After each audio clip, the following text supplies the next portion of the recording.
Ky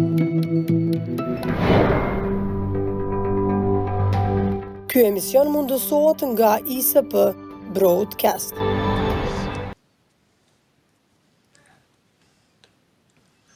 Mirëmbrëma, shikues të nderuar të televizionit Arbëria. Sonte kemi të ftuar avokatin Zaher Hamza, ku ditë më parë fitoi rastin e kompenzimit financiar për veteranët në gjykatën supreme, por në pjesën e dytë të emisionit do të flasim edhe për krizën politike të krijuar në vend. Përshëndetje zoti Hamza, faleminderit që gjetët kohë të jeni pjesë e televizionit Arbëria. Përshëndetje edhe juve, është kënaqësi në emisionin juaj. Siç e përmenda në fillim të emisionit ditë më parë, ke lajm që në gjykatën supreme është fituar një rast i cili lidhet me rastin e kompenzimit financiar të veteranëve. Padyshim që ky rast ka filluar shumë më herët. Në çka besohet që do ta fitoni rastin dhe kur filluat të procedoni në këtë drejtim? Që është e këtyne kategorive është, për mu trajtu, kjo kategori është pak e ndihshme, si nga aspekti profesional si avokat, të e di që kategoritë e dalën nga lufta janë kategori e veçantë. Si avokat pas analizimit të ligjit, apo ligjin për invalidet, veteranë dhe status e dalën nga lufta gjithë kategori, përkatësisht ligji me numër 04L-054, e kom analizu në detaje, dhe duke u zbatuar në praktik, e kam vrej që ka një diskriminim absolut, jo relativ, absolut, bazuar në nenin, ligjin dhe benefitet që e kërkojmë. Gjykata Supreme ka dhënë një vendim meritor, kuptohet, duke shfrytzuar një nen të udhëzimit administrativ që kufizonte të drejtën e veteranit të luftës për të fituar një kompenzim që është paraparë me ligj. Në cilën vit keni filluar këtë procedurë? Këto kërkesë kemi filluar para disa vite. Ku kam filluar si avokat iniciativë për me trajtu këtë çështje, edhe shumica kanë qenë skeptik, a do të fitohet apo jo, e tjera. Vet ligji mbi statusin e veteranëve të luftës, që është ky ligj, është diskriminues për mbajtjet e saj dhe në realitet. Në çka konkretisht? Konkretisht, për shembull, kemi rastin specifik që jam duke trajtuar në gjykata, kufizimit të drejtës së benefiteve të veteranit, benefiteve të invalidëve të luftës, të dëshmorëve. Ka rasti ky që ka shfrytzu me vendim Gjykata Supreme, këtë udhëzim administrativ që thotë të gjitha veteranët të cilët janë në marrëdhënie pune, por nuk e specifikon qartë çfarë marrëdhënie pune, private apo publike, institucione publike. Këtë rast, edhe kjo është diskriminuese. Do thënë, gjitha veteranë të cilët punojnë në sektorin publik që marrin pagë prej shtetit, nuk kanë drejt me kërku këtë kompenzim, ndërsa tash e fundi që dul me vendimin e Supremës, sektori privat po. Kjo është pak e ka qartësu deri diku, po besoj që kemi kërkesa të panumërta për të trajtuar në detaje për gjitha të drejtat. Nuk duhet të diskriminohet kategoritë që është të ndihshme veteran të dalë nga lufta, dikush me pas drejt, dikush jo.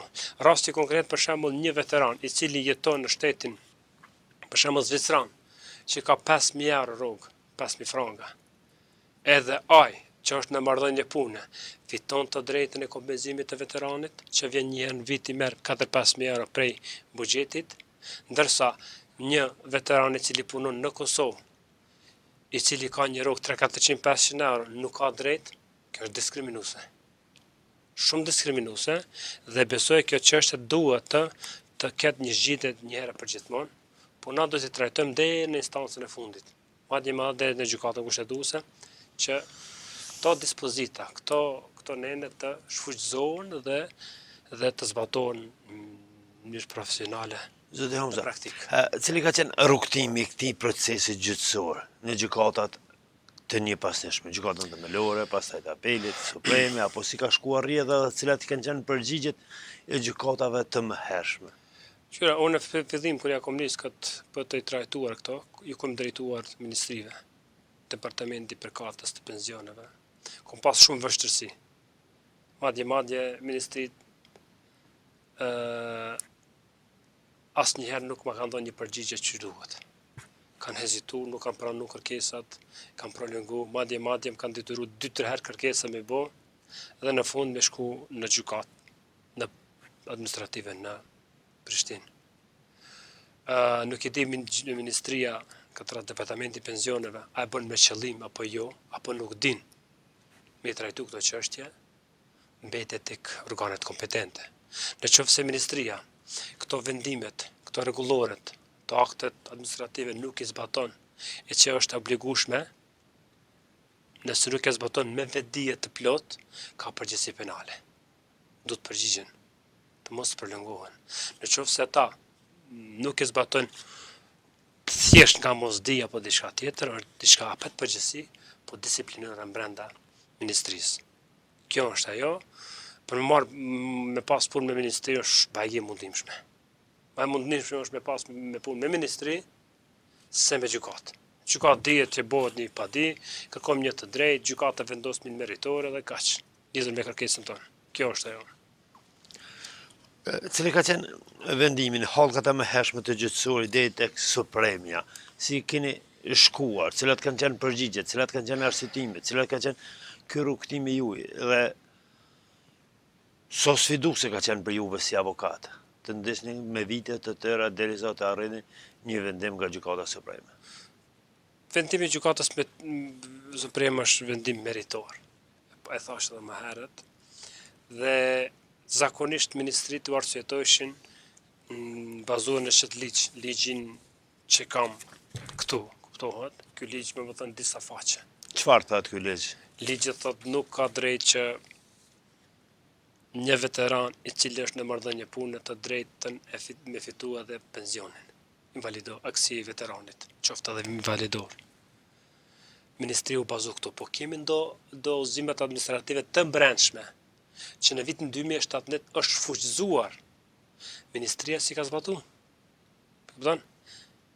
Gjithmonë atë janë bazun këtu, duke mos i interpretuar edhe vendimet edhe po uzimet tjera të brendshme në kuadrët e ministrisë. Ajo ma shumë ministria për me hek qafe për vetit, po atë përgjësin me thot shkon në gjykat, kryen në gjykat, bën në gjykat, nuk është gjithmonë kjo. Është një farë përgjësi edhe kemi raset konkrete të cilat njerëzit edhe hezitojnë. Ka dikush që priton edhe me pagu me angazhuar. Është tërgjatur, kuptohet. Po si avokat, ko marrë një iniciativë për interes përgjithshëm. Edhe pse këto kategoritë, unë për them kështut, hapëtës që këto kërkesat asnjë sen nuk i ko marrë asnjënit. S'keni qenë i autorizuar nga askush, keni marrë në baza vullnetare këtë? Po, i ko marrë autorizim prej shoqatës, po nuk i ko marrë ngarku shpenzimet me marrë parashtruesi kërkesën, këtë rast veteranit. Asnjë sen nuk i ko marrë. Ko marrë me një vendosmëri dhe prej mënyrë profesionale si avokat, për me trajtu me kryu një praktik për të ardhmen që të zbatohet në përgjithësi. Ne duhet të dim mirë që kategoritë e dalën nga luftën, këtë rast veteranët, janë paksime sipër, a mund të them zhdukje sipër. Shkaku se gjatë bisedës me njërin nga kryetarët të shoqatës OVL-s, kategoritë invalid luftës, janë kanë 5.000 diçka. Tash 2025 ka arrit deri në 3.000 diçka. Më çdo vit e më shumë paksohet. Nuk është komedi që këta nuk jetojnë për jetë. Po çto drejta që i kanë, atë sa jetojnë, duhet paktën me merit me i kompenzu, se është maltretim. Maltretim është kjo, por qëllimi jem është për këtij procesi, për këtë proces që të shkojë deri në fund, të krijohet një praktik të përgjithshme, sikur ai që ka kërkuar, sikur ai tjetër që ka kërkuar në procedurë ligjore, i njëjtit janë të barabartë fitojnë. Besoj që ministria do të reflektoj dhe këto çështje të mos prolongohen apo dhe të mos të ngarkohen në gjykata me padime kërkesë të ndryshme, dihet që këto vendimet nuk janë që trajtohen shpejt, po shkon një periudhë dhe ministrit fitojnë kohë, fitojnë forma tjera, po nuk është mirë, me maltretim. Zoti Hamza, ndalëm pak më konkretisht, të flasëm lidhur me vendimin që është nxjerrë nga gjykata supreme. Po. Çka saktësisht? Saktësisht thot gjykata supreme e ka shfrytzuar një nen në të udhëzimit administrativ, që ai udhëzim i pengonte veteranët të përfitojnë një të drejtë të kompenzimit. Aty thot për shembull, shumica e veteranëve kur shkojnë në ministri me kërkues thot ma jep një vërtetim nga ATK-ja që administrata tatimore e Kosovës që nuk kanë marrëdhënie pune. Kupton? Edhe në qoftë se ti ka dikush që ka pengesa, për shembull nuk ka kryer obligimet, marrët ka pas në biznes, kuptohet, s'ka kryer obligimet ndaj ATK-s, nuk ta lëshon, janë këto paqartësi. E tash me vendim gjykatës supreme thot nuk ka drejt të kërkohet. Nuk ka drejt të kërkohet që të vërtetim nga ATK-ja. Kupton? Edhe ka pas probleme të ndryshme edhe gjatë procesit së kërkesës, kuptohet, dhe e njëjta besoj që të vendim që e kanë nxjerr është një vendim njërë nga shumë shkeljet të cilët të bëjnë ministria, dhe kjo besoj që në të ardhmen do të rregullohet për të mirë e përgjithshme. E përmendet edhe me parë që e theksua që kanë të drejtë të punojnë, nëse nuk gaboj, në sektorin privat, po jo edhe në shtetëror. Kanë të drejtën por kompenzimit të mjetet financiare punonjësit që punojnë në sektorin privat. Shumica nga klientat kanë kontaktuar kohëve të fundit. Avokat unë jam marrëdhënie punë, jam të punu në komunë apo diku në institucion publike, a fitoj edhe unë? Jo. Pse ka vendimi gjykatës supreme thot vetëm për që të shfrytëzohet, nuk ka drejt ministri me kërku veteranit që është në marrëdhënie punë në sektorin privat, mi kërku një vërtetim nga ATK-ja për organe tjera, dhe është diskriminuese kjo. Kupton? Ta shtetërorit, ai që punon në marrëdhënie pune nuk ka drejt, ky në privat po. Ma herët janë kanë ndaluar më dytë, edhe sektori privat, edhe sektori publik s'kan drejt, se shumica nga kategoritë të dalën nga lutë veteranët kanë punu në institucione të private dhe detyrimisht e kanë kërku nga pullëdhënës se më jep rrogën Se cash. kanë deklaru punën. Po nuk janë deklaruar, më jep cash ka ose ka momente që ti më pagun përmes llogarisë bankës, ma ndalojnë veteranët e tjerë. Tash është e qartë. Këtë rast që mund punojnë, por edhe të marrin një benefit nga kjo kategori. Dhe besoj në ditëve në vazhdim, pasi që ende nuk ka marrë vendimin kopje fizike, e marrë edhe sqarohet në detaje, komplet, dhe përpas kësaj unë kam kërkesat ato të cilët janë pensionet e dyfishta, pas pensionimit, procese sipër, kam kërkesa në emër të inflacionit, kam kërkesa që të jepet të drejta që ai që është marrëdhënie pune të fitojë të drejtën e pensionit të invalidor apo veteranit. Edhe këto janë trajtime sipër. Këtu nuk nxjerr vendimet ende. Ende nuk ka, momente që ka ndaj vendim, do të njoftoheni edhe besoj që këto vendimet do të diskutojmë edhe hera tjera. Që të vendosen më meritore. Zoti Hamza, ta sqarojmë edhe një herë sepse shumë veteranë, shumë njerëz kanë dëshirë të dinë këtë gjë. Domethënë, me këtë vendim të nxjerrur nga gjykata supreme, lejohet që të punohet vetëm në sektorin privat, edhe të fitojnë të drejtat, lejohet të përfitojnë nga sektori privat gjitha beneficionet që mund t'i kenë nga kjo kategori, edhe në aspektin shtetëror, pagesa të tatimeve, pagesa e pensioneve, që ja lehtëson kjo plus pensionin që fiton nga veteranët. Nga kur kjo do të hynë në fuqi dhe kur do të marrin parasysh ministritë përkatëse për ekzekutimin e këtij vendimi, apo veteranët duhet të drejtohen personalisht përmes avokatët të adresojnë çështjet edhe të fitojnë apo si do të zgjidhet ky problem. Me vetë faktet që vendimi i Gjykatës Supreme si akt më i lartë juridik, si gjykatë shkallës më të lartë, kanë nxjerrë një vendim, tek oficio është obliguar që ministria të zbatojë këtë vendim, dhe jam i bindur që ministri do të reflektojnë për të mirë, në qoftë se nuk e zbatojnë, në këtë radhë kanë vendime Gjykatës Supreme, është përgjegjësi penale. Në qoftë se ata dëshirojnë që të ndiqen penalisht për mos zbatimit e vendimeve që është vepër penale, e kish përdorimi të zyrtare, atëherë në mbetit në ndërgjegjen e tyre. Kjo e drejt, besoj Është që punë ndërgjegje apo përgjegjësi institucionale dhe publike? publike, absolutisht. Ndërgjegje personale, përgjegjësi penale, gjitha përgjegjësi janë. Se dihet që ky vendim duli është publikuar edhe krejt. Po besoj që tash kemi një situatë, qeveria është ende pas zgjidhur, kemi do probleme tjera të brendshme financiare, mos votimi i buxhetit. Unë besoj që për janarit vitit tjetër duhet. Edhe pse është obligum që në muajin e parë, por do ke marrë parasysh situatën që kemi në Kosovë, kjo besoj do të trajtohet dhe do të zbatohet prej janarit vitit 2026. A mund të lindin edhe çështje tjera në nxjerrjen e këtij vendimi, zotri Hamza, për faktin që ka punëtor tani që ka punuar disa vite siç e përmendëm në sektorin privat, Po, dhe tani a mund të kërkon pagesa retroaktive.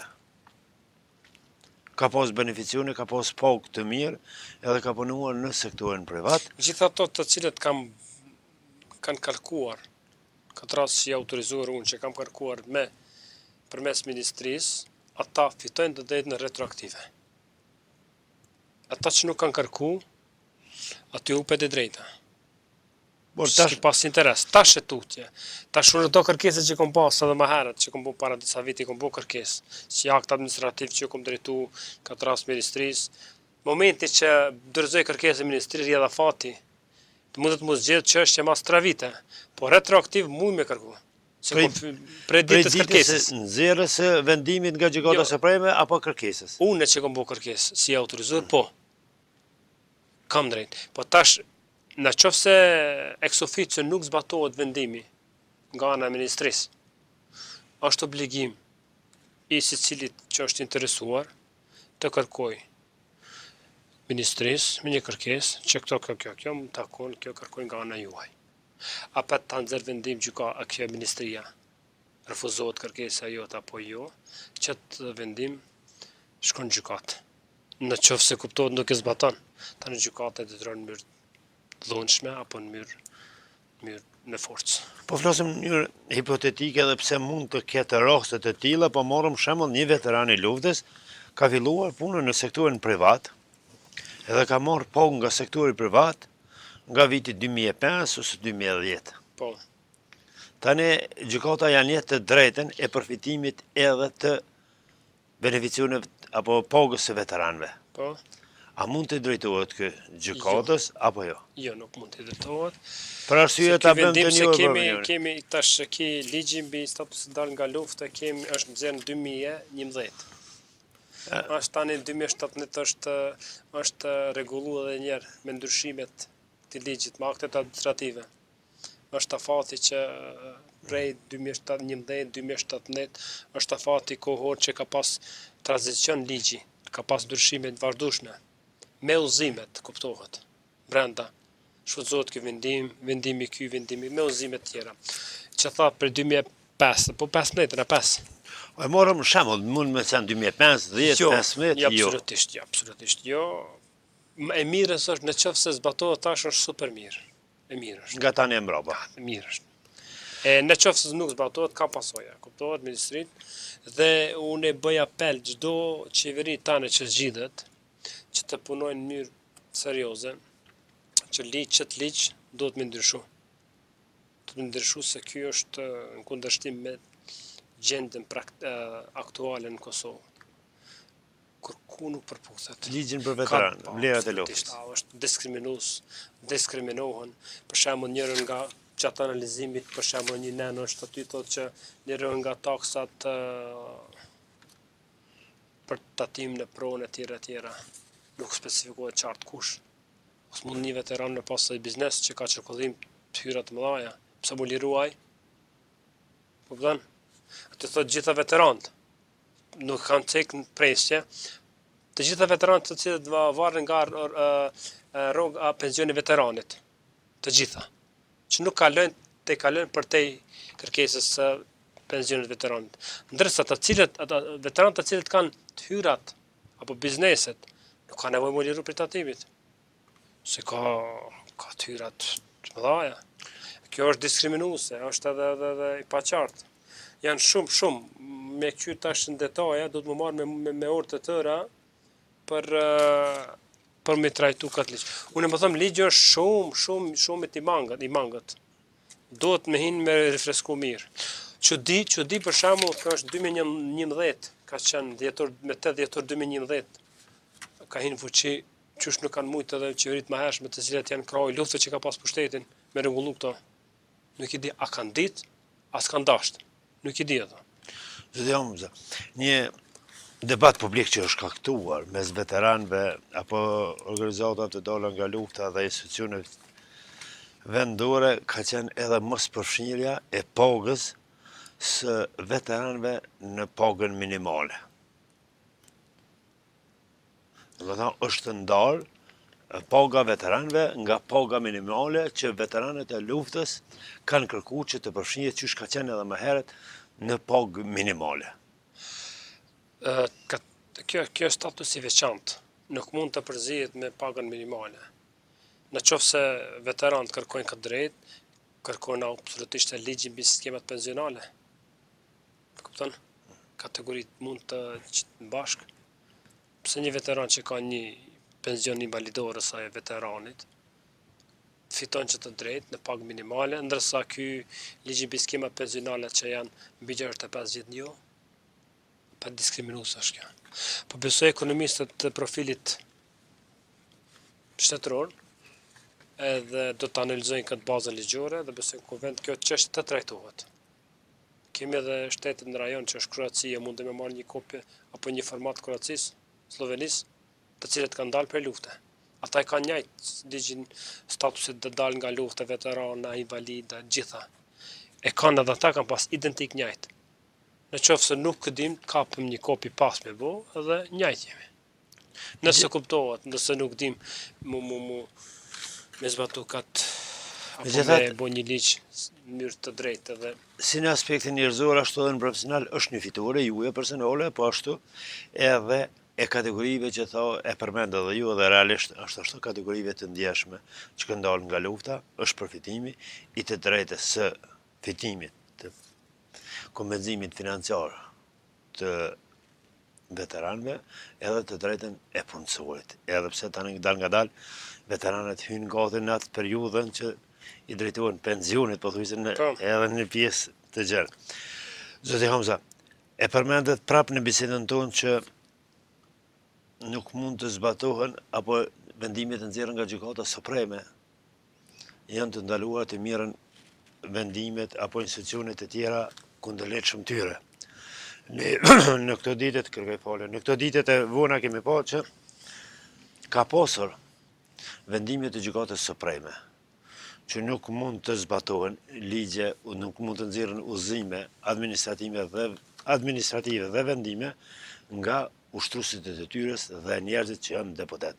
Sot po shohim, pikërisht sot, u nxjerr nga ministri Murati një vendim së bashku me udhën ekonomike për pagën minimale që deklaroi pensionera. A është në kundërshtim me ato që kanë nxjerrur gjykata supreme më herët? Çështja e vendimit të gjykatës supreme që kanë ndaluar me nxjerr vendime qeverisë në detyrë kuptohet.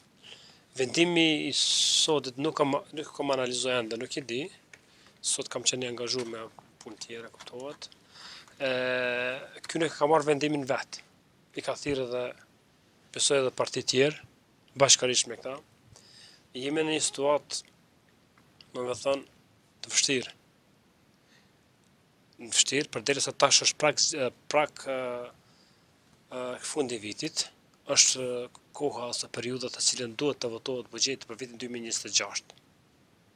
Është një vendim i cili i paraprin vendimit që do të mirret për buxhetin e vitit të ardhshëm. Vendimi i zotërit Murati sot është ka qenë një diskutim, nuk është diçka vendimare. Nuk kanë marrë një vendim përfundimtar. Po vetëm një diskutim, besoj mund të jetë edhe një mendimit apo situatës për pavi politike, mund të jetë. Nuk mund të them që ajo, po mund të jetë që tash dihet që kemi zgjedhjet, përgatitje zgjedhjet përgjithshme. Po ashtu edhe balotazhi me Balotazh janë. Jetë. Po është një farë, mu me thonë një farë situatë indirekt përgatitet për një fushat, që do të bëjmë një propozim për pagën minimale, që do të ndikoj nesër tek elektorati, tek votuesit. Po nuk mund të shohim në të aspekt, përderisa mendimi jam është ashtu mendoj unë, dhe nuk mundesh që 7-8 muaj gati një vjet bëhet pa qeveri. Mos me marr asnjë vendim. Sektori privat, publik, gjitha sektorët, ministrit, mesin edhe pa buxhet, në qoftë se nuk mirën këto vendime gjatë kësaj kohe. Rrezikohet edhe ekzistenca. E kanë nxjerrur një vendim gjykata supreme, i cili është valid, që ka deklaruar që nuk janë valide vendimet e udhëzimit administrative të cilët nxirren nga deputetët cilët janë të zgjedhur. Të zgjedhur, po në qoftë se do vendime ndalen për interes përgjithshëm, është, nuk mund të merren vendime partijake individuale, po për interes përgjithshëm.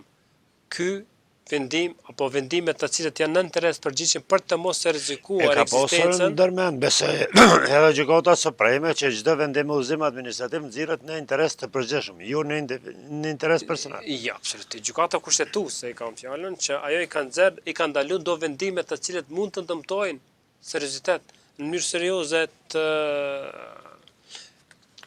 që mund me marrë vendime qeveria, në këtë rast qeveria në detyrë, kuptohet, vendime të cilët janë kundër interesit shtetëror. Por këto vendime të cilët janë patjetër që duhet me marrë vendimet, kjo nuk i merr vetë. I mbledh komisionet, janë ato rregulloret brendshme të cilët çfarë forme, kemi rastet emergjente, rastet të cilat nuk kanë nevojë të një miratim apo diçka, përderisa është diçka për interes përgjithshëm, se na duhet me pas kujdes që një vjet qeveri nuk ka.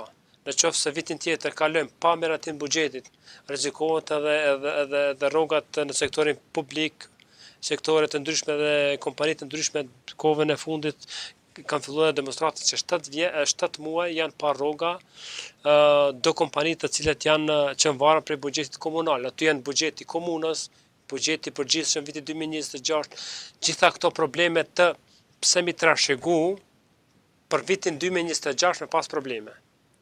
Unë po them edhe unë po them, nuk duhet të fokusohemi pse kanë nxjerr vendimin për këto, përderisa është interes përgjithshëm në të nxjerr. Zoti Hamza, si po shihni krizën politike në vend? Për nesër në orën 12, presidenti i vendit ka ftuar krejt e partive politike për konsult se çfarë duhet të veprohet më tej. Kemi po një tentim të qeverisë Kurti 3. Nuk i morri votat, morri gjithsej 56. Po ashtu kemi po një ngërsh politik, ashtu siç e thatë ju, pothuajse viti 2025 ka shku pa institucione. Cila është opinioni juaj në këtë drejtim? Është situata jo e mirë, kuptohet, që do të ishte zgjedhur qeveria Kurti 3. Mund të them, do të kishte pas meritet më dhaja që zgjedhet qeveria pa prezencën e pakicës sërbe. Kjo do të ishte një arritje e madhe një herë. Do të thënë, herë e parë mas pavarësisë. Edhe është ndërtimi që qeveria zgjidhet pa prezencën e pakicëve sërbe. Do të ishte historike kjo. Po ja që nuk u formu, nuk u zgjidh, për interesat dhe inatet personalet politikanëve. Në këtë rast, politikanët edhe partitë politike me këtë vendim nuk ka kanë qitë primare shtetin, pa e kanë qitë vetën, dhe interesat personale, inatet personale. Për deputet nuk është vonë, që e merë 2000 rrugën, a formon qeveria apo jo, s'janë në hiqë. Nëse shkohet në zgjedhje të jashtëzakonshme, edhe atyve ju ndalet paga. Patjetër, tash është aspektin procedural që presidenti duhet me ftu, duhet me dhënë një opsion për me zgjidh këtë gërsh politik edhe jo të mirë për shtetin e Kosovës. Unë besoj që do të kaloj pa sukses edhe ky takim. Përderisa të marr parasysh që në kuvent fyerjet, inatet, gjithçka janë aty, është pa rezultat. E para, zgjedhjet do të vinë, kuptohet. Kemi, me thënë, për një vit disa zgjedhje komunale, nacionale, etj. është monotoni për elektoratin. Po besoj që nëse shkojnë në zgjedhje,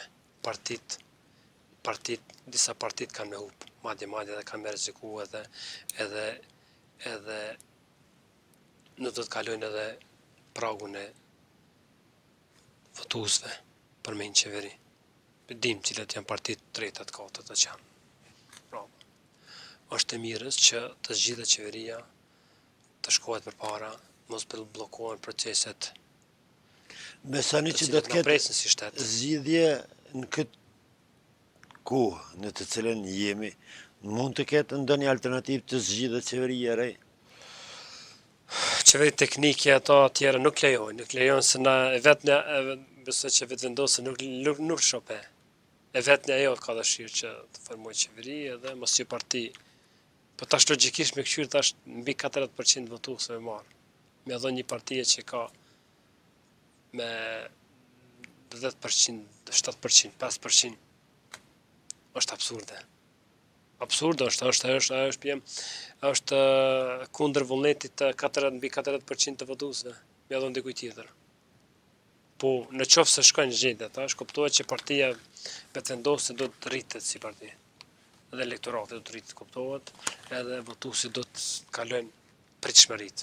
A do të ketë përgjegjësi për fond, përgjegjësi dhe llogaridhënie nga këto subjekte politike, sepse nëse shohim në anën tjetër, subjekti që fiton mbi 40% e ka përgjegjësinë që të gjen aleat dhe të bashkëqeverisë, sepse të desh shqiptari nuk je fituesi, duhet të desh një partner koalicioni që të qeverisës. A do të shkon edhe llogaridhënia, edhe te subjekti fituesi këtë drejtim? Në aspektin procedural penal nuk kam përgjegjësi. Po flasim në aspektin politik, përgjegjësisë elektoratit. Përgjegjësi morale dhe politike. Këto janë përgjegjësi dy, mund të them. Politike që nesër mund të penalizohet me votë. Për këtë e përmenda, zoti. Edhe para, e dyta, morale. Pak me pas një integritet, bre. Tash partitë të cilët janë se cila parti ka qenë me marrë privatin, kuptohet, flamurin që unë e kom bo, po tash nuk i ditë ato marrëveshjet në brendshme, në kërkush nuk ka pa. Çfarë marrëveshje që ka pas brendshme me partitë, që kanë kërku partitë opozitare. Së nuk mundesh me kërku në marrë me ty për shembull me bo koaliciona, do të bënë unë e kryeministër. Ai bashkëpartiak jam kryeparlamentar. Që kom bo unë që kom fitu në 20%? Megjithatë, edhe nëse është fituese, edhe fyn, ofendon, edhe largon partitë e tjera, nuk kërkon partner koalicioni, a është edhe kjo një lloj përgjegjësie morale të cilën po përmend? Absolutisht është përgjegjësi. Përgjegjësi mbetet tek udhëheqësit partisë dhe besoj më së miri rezultatet të tregon në zgjedhje. Aty tregohet përgjegjësia dhe efekti i kësaj çështje. Po mendimi jam 56 vota, 61 të kalohet. Për 5 vota besoj kishin mujt me arrit. Paktën formohet mas disa kohë votohen gjitha vendimet të cilët janë në interes shtetëror, prishe përsëri zgjedhje shkoa edhe krypuna, por mos me blloku. Po ne jemi në rrezik që tash edhe për vitin 2026 të marrë parasysh rritje e inflacionit, probleme të ndryshme, mos formimi i qeverisë, buxhetit, edhe komunat besin pa buxhet. Madje bas me takimit disa nga udhëheqësit që për marrim për shembull njërin nga komunat me 70 cent në llogari. Komunat. Këtë kemi zero. Mujmë edhe një muj, po tani rrezikohet edhe pagat në sektorin publik. Kjo është ajo. Zoti Hamza, faleminderit për kohën dhe opinionin, ju urojm suksese dhe përgëzime për përfitimin e rastit të cilën e diskutuam patjetër në pjesën më të madhe të emisionit tonë, kompenzimin financiar të veteranëve. Faleminderit shumë edhe juve, gjithmonë do të jemi gatshëm për çdo gjë që është e mundur për interes të përgjithshëm. Faleminderit. Ky